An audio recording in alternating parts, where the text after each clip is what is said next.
पतन। तो हेडिंग लगाओ बच्चों मुगलों का पतन। और ये बेटा देखो दरबार में गुट मुगलों के पतन में बच्चों।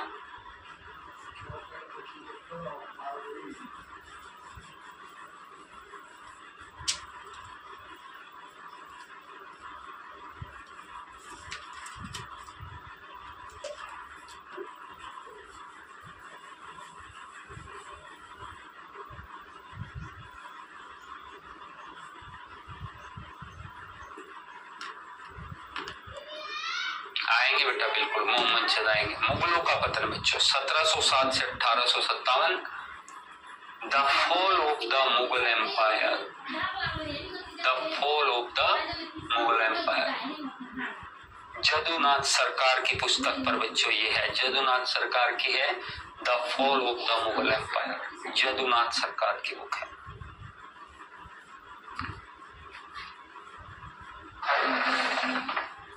नहीं बेटा ये मॉडर्न का भाग है।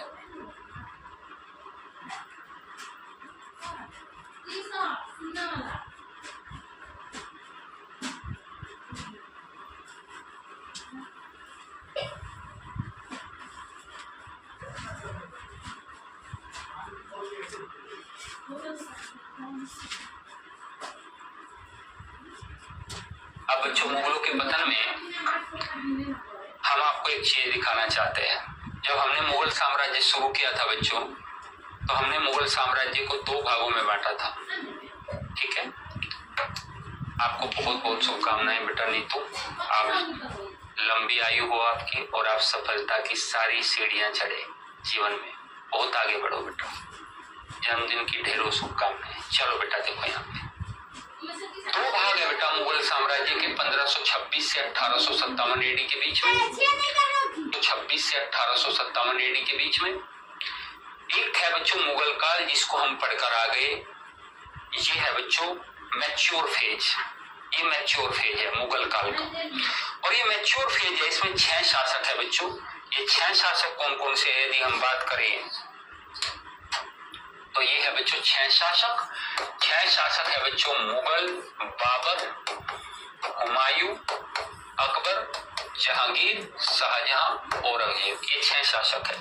तो ये मध्यकालीन भारत है बच्चों, लेकिन ये उत्तर मुगल काल है प्यारे बच्चों, ये उत्तर मुगल काल है। और ये आधुनिक भारत का इतिहास है। किसका इतिहास है ये? आधुनिक भारत का इतिहास है। तो 1707 से लेकर 1857 एडी तक बच्चों ये आधुनिक भारत का इतिहास चलता है। तो यानी कुल मिलाकर अब जो हम पढ़ेंगे वो यही वाला होगा। देखिए, और बच्चों ये आधुनिक ये मुगल शासक है जो हम पढ़ चुके, बाबर, हुमायूं, अकबर, जहांगीर, शाहजहां, औरंगजेब। औरंगजेब के मरने के बाद क्या हुआ, ये उन मुगल शासकों का क्या है बच्चों, ये उन मुगल शासकों का क्रम है। तो हेडिंग लगाइए मुगलों का पतन और हेडिंग लगाइए बच्चों शासकों का क्रम, शासकों का क्रम बच्चों। अरे यार ये तुम लोग क्या कर रहे हो भाई, तुम कितने कमेंट करोगे तुम लोगों को।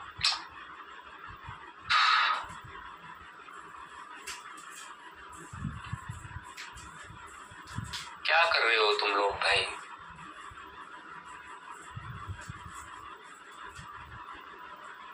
बनाओ इसको जल्दी से।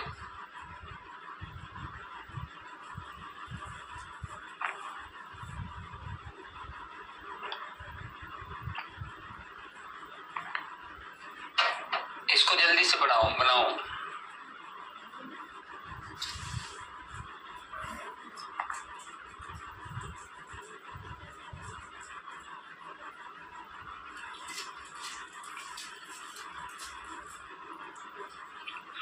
बहादुर शाह प्रथम बच्चों 1707 से लेकर उत्तर मुगल शासकों का क्रम है ये। बहादुर शाह प्रथम 1707 से लेकर 1712 एडी तक, जहांदार शाह 1712 से 1713, फारूक शेर 1713 से 1719, मोहम्मद शाह 1719 से 1748, अहमद शाह 1748 से 1754, आलमगीर 1754 से 59, शाह आलम 1759 से 1806, अकबर 1806 से 37 और बहादुर शाह 37 से 57।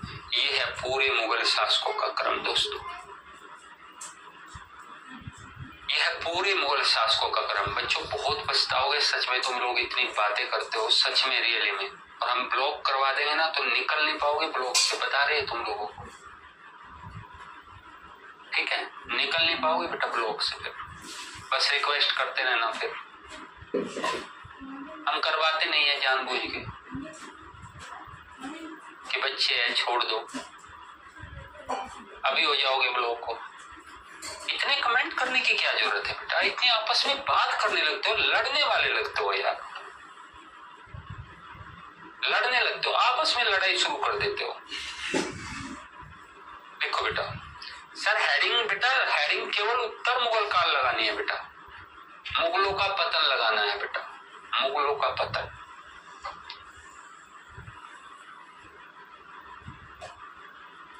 ठीक है, मुगलों का पतन, मुगलों का पतन।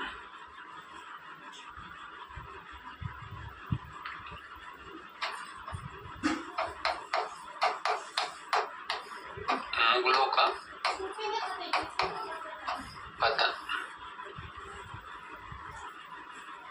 यह है। बहादुर शाह प्रथम, जहांदार शाह, फारूक शेर, Mohammad Shah, Ahmad Shah, Alamgir second, Shah Alam second, Akbar second और बहादुर शाह सेकंड। यह है बच्चों। सबसे पहले शासक बच्चों जब औरंगजेब मरे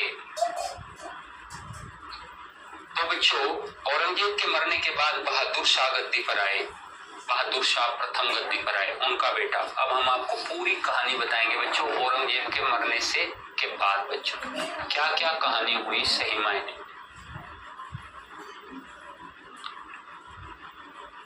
थैंक यू बेटा अंशु। चलो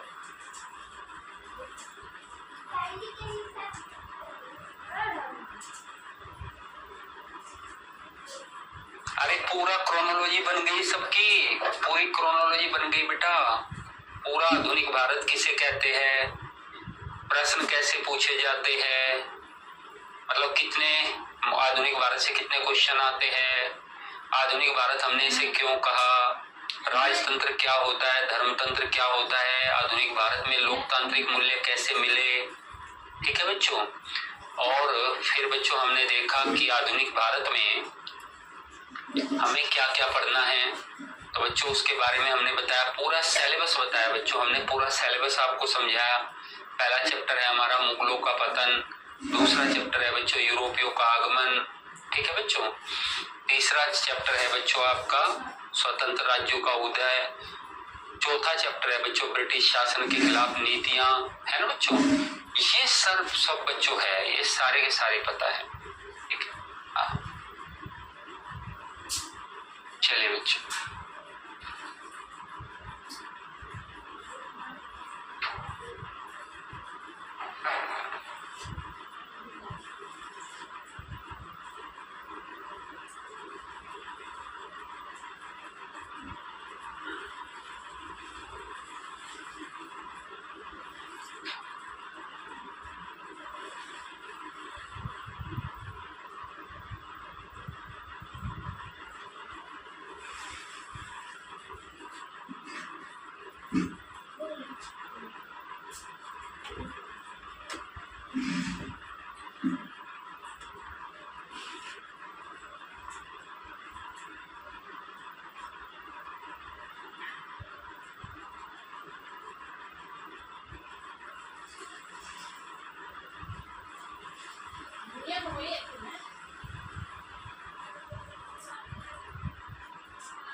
बच्चों चलो, बहादुर शाह प्रथम, जहांदार शाह, फारूक शेर, मोहम्मद शाह, अहमद शाह, लिख लिया तुम लोगों ने, ठीक,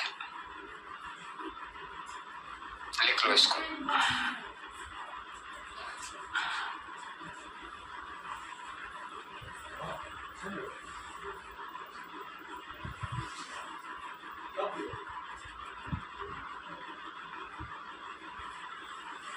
देखिए बच्चों, देखिए भूमिका, हेडिंग लगाइए भूमिका, हेडिंग लगाइए भूमिका और 4-5 लाइन लिखिए बच्चों। यही हूं मैं, यही हूं, चलो लिखो लिखो बच्चों जल्दी से।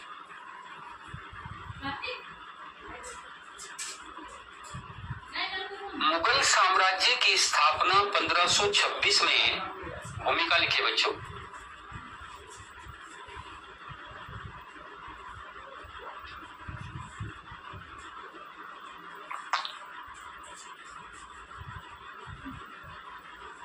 मुगल साम्राज्य की स्थापना 1526 में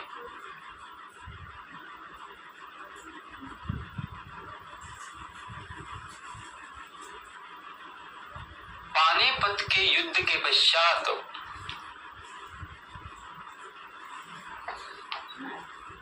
बाबर ने की थी। भूमिका लिखनी है हर जगह, मॉडर्न में हर जगह।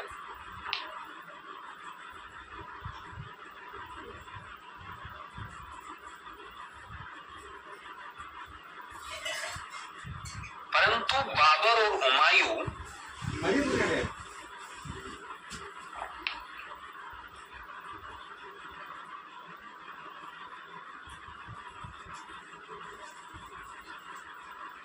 नहीं होगा बेटा, अलग है अनुरागी है, अनुरागी अलग है, 69 वाले से अलग लिखना पड़ेगा। नहीं होगा बेटा, 69 वालों को बता रहे हैं। परंतु बाबर और हुमायूं इसे स्थायित्व नहीं दे पाए।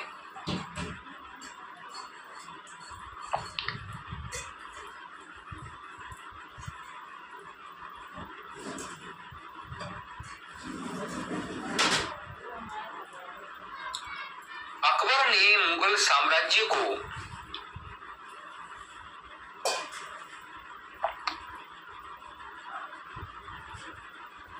सुदृढ़ता से, अकबर ने मुगल साम्राज्य को सुदृढ़ता से स्थापित किया।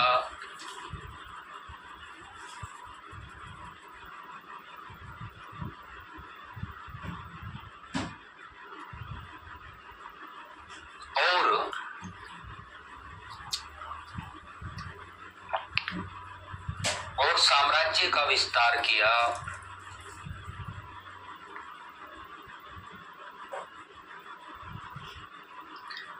औरंगजेब के काल में मुगल साम्राज्य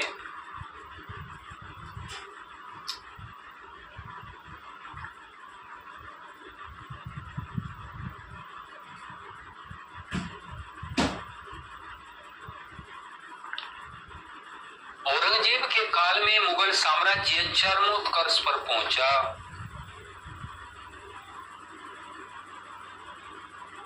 औरंगजेब के काल में मुगल साम्राज्य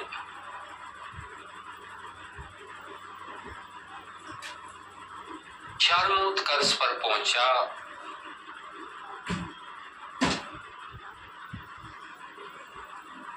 परंतु औरंगजेब की नीतियों ने परंतु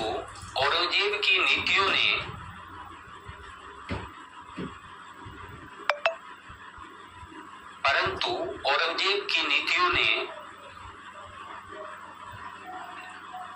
राजनीतिक, आर्थिक, सामाजिक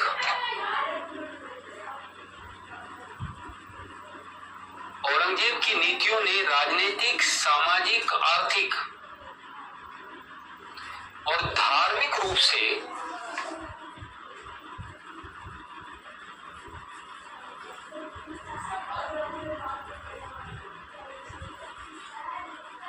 मुगल साम्राज्य की छवि को हानि पहुंचाई।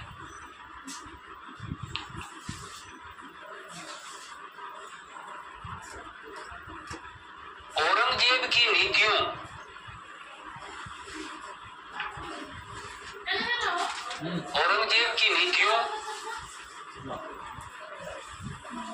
जैसे धार्मिक, राजपूत, सिख, औरंगजेब की नीतियों जैसे धार्मिक, राजपूत, सिख, मराठा एवं दक्कन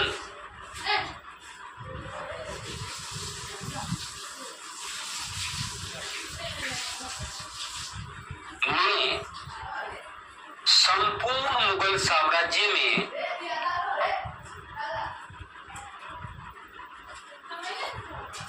विद्रोह की स्थिति को जन्म दिया।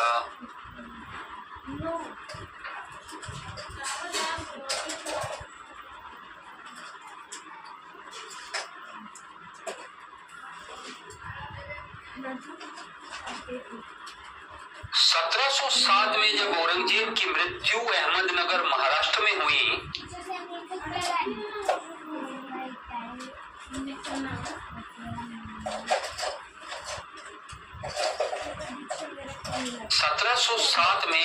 जब औरंगजेब की मृत्यु अहमदनगर महाराष्ट्र में हुई,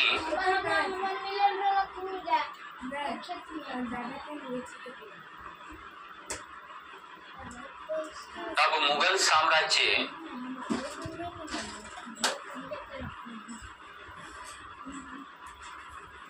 आंतरिक रूप से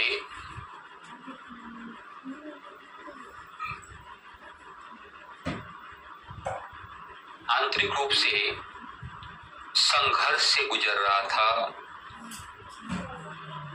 आंतरिक रूप से संघर्ष से गुजर रहा था। बच्चों, जब 1707 में औरंगजेब की मृत्यु हुई तो लोग खुश नहीं थे दोस्तों।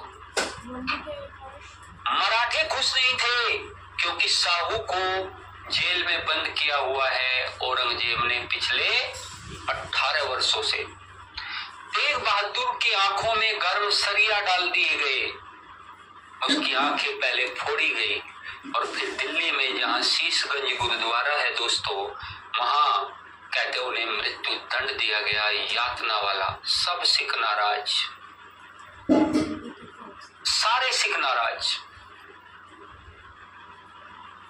गर्म सरिया करके आंखों में डाल देना,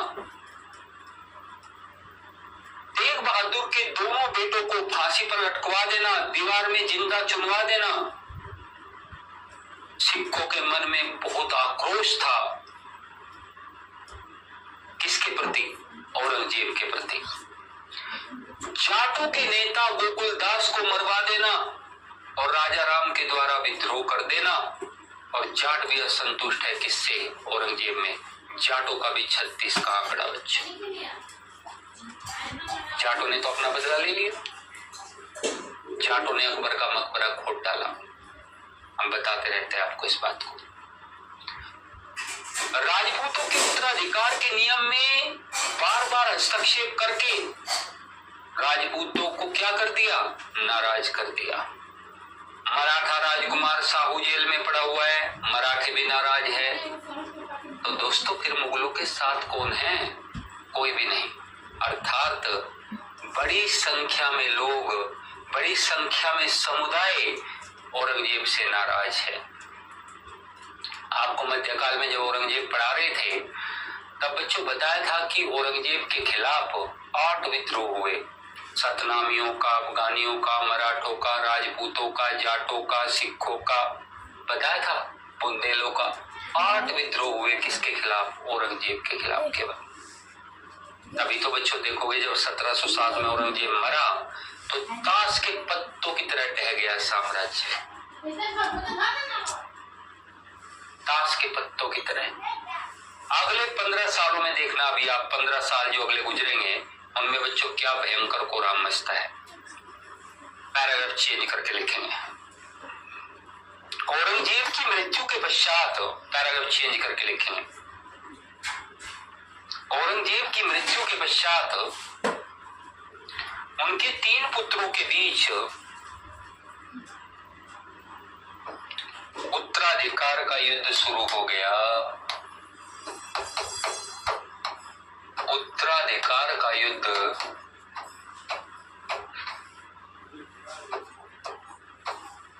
शुरू हो गया। बच्चों आपने तो देखा था, खुद औरंगजेब ने उत्तराधिकार का बड़ा युद्ध लड़ा था। औरंगजेब ने खुद उत्तराधिकार का बड़ा युद्ध लड़ा था। याद है आप लोगों को? तो इसलिए बच्चों मैं कहूंगा कि औरंगजेब ने तो उत्तराधिकार के युद्ध में भाग लिया था। जैसे औरंगजेब 1707 में मरा, 3 मार्च 1707 में बच्चों उसके 3 बेटों के बीच, ये 3 पुत्र है बच्चों औरंगजेब के, 3 पुत्रों के बीच, पहला मुअज्जम, तीसरा आजम, चौथा कामबख्श। मुअज्जम, आजम गुजरात से, मुअज्जम कामबख्श बीजापुर का, मुअज्जम काबुल का के सूबेदार थे। औरंगजेब के काल में उसके तीनों बेटे बच्चों, पहला एक बेटा तो मारा गया था अकबर, जिसने औरंगजेब के खिलाफ पहले विद्रोह कर दिया था, औरंगजेब ने अकबर को मरवा दिया था। दूसरा बेटा था मुअज्जम बच्चों, जो काबुल का सूबेदार था उस टाइम पे, आजम जो समय गुजरात का सूबेदार था, और बच्चों कामबख्श जो समय बीजापुर का। बूढ़ी ऐसे ही जमीन पर पड़ी रही। लावारिस की बातें, मुगल शहंशाह मरा, 3 दिन तक कोई अंतिम संस्कार करने वाला नहीं मिला, कोई दफनाने वाला नहीं मिला। ये वही औरंगजेब था बच्चों, जिसके सामने कोई सर उठाकर बात नहीं कर सकता था। ये वही था। और कहते हैं मुअज्जम ने बच्चों अपने दोनों भाइयों को हराया, और कहते हैं मुअज्जम क्या बन गया? शासक बन गया। मुअज्जम शासक बन गया बच्चों। मुअज्जम ने ही बच्चों गद्दी संभाली, किसके नाम से? बहादुर शाह प्रथम के नाम से, बहादुर शाह प्रथम के नाम से बच्चों। लिखिए,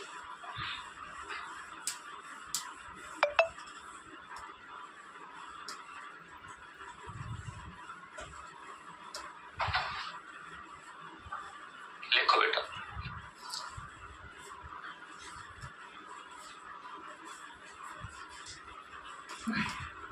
अमृत बेटा तुम नहीं कहोगे कि नहीं लो तो नहीं लेंगे बेटा। 71 बीपीएससी में क्लास। लिखो बेटा। औरंगजेब की मृत्यु के पश्चात उनके 3 पुत्रों के बीच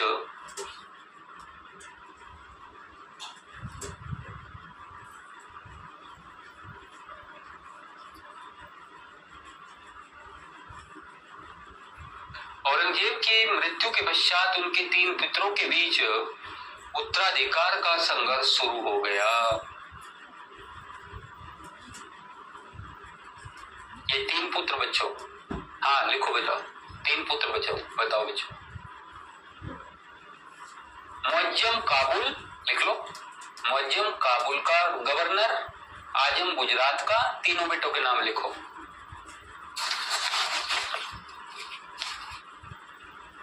उत्तराधिकार के इस युद्ध में, देखो बेटा, उत्तराधिकार के इस युद्ध में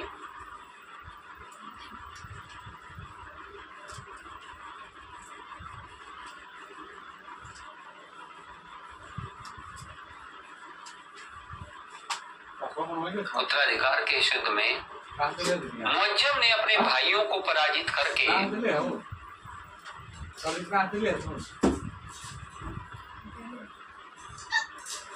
हिंदुस्तान का सिंहासन प्राप्त किया। उत्तराधिकार के इस युद्ध में मुअज्जम ने अपने भाइयों को पराजित करके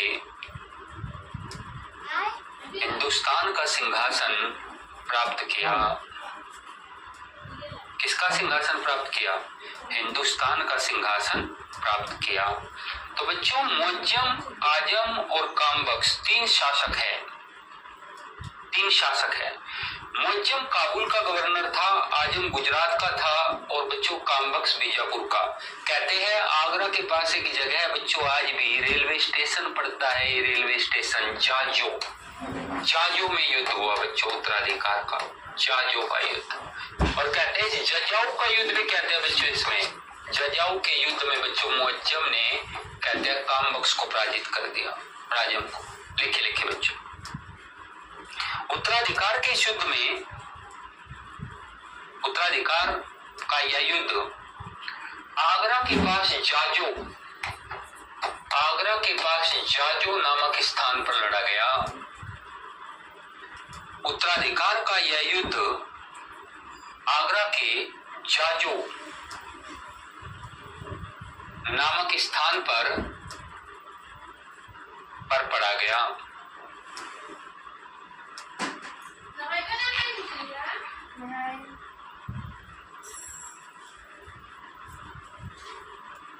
जाजो नामक स्थान पर लड़ा गया। इस युद्ध में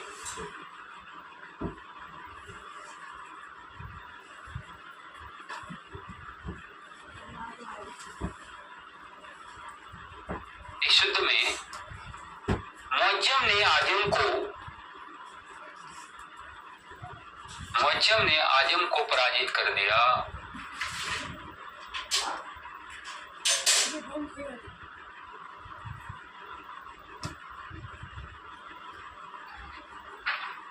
ठीक है बच्चों, लिखिए अगला क्वेश्चन। पराजित कर दिया। और बच्चों हिंदुस्तान का सिंहासन किसके हाथों में आ गया? हिंदुस्तान का सिंहासन आ गया बच्चों किसके हाथों में? मुअज्जम के हाथों में। और यही मुअज्जम बहादुर शाह प्रथम के नाम से शासक बना। बच्चों लिखिए, हेडिंग लगाइए बहादुर शाह। ये है बच्चों मुगल साम्राज्य।